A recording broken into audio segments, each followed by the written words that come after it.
Welcome back. Here is how to spot fake reviews and fake sellers on the Jumia app in quick steps. Step 1 is you need to check the seller score.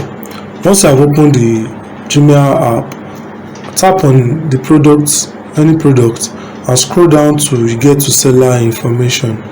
You keep scrolling until you get there. So this very app, you have 90% seller score. So look at the overall score and seller ratings. Avoid sellers with a score below 80% or accounts that are brand new with zero track record. Step 2 is to look for verified purchase badges.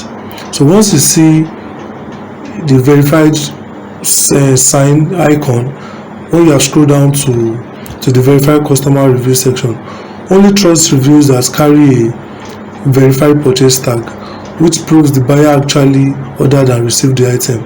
The third thing is to identify copy and paste vague reviews.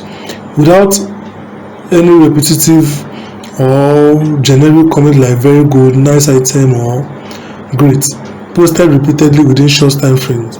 Real reviews mention specific details about quality, delivery, or speed and size. Step 4 is inspect customer photo reviews and prices. Always look at customer uploaded photos in the review section rather than relying solely on official stock images. Lastly, never pay outside the app. If a seller asks you to pay or asks you to message them on WhatsApp or transfer money directly outside Jumia to complete the transaction, report them immediately.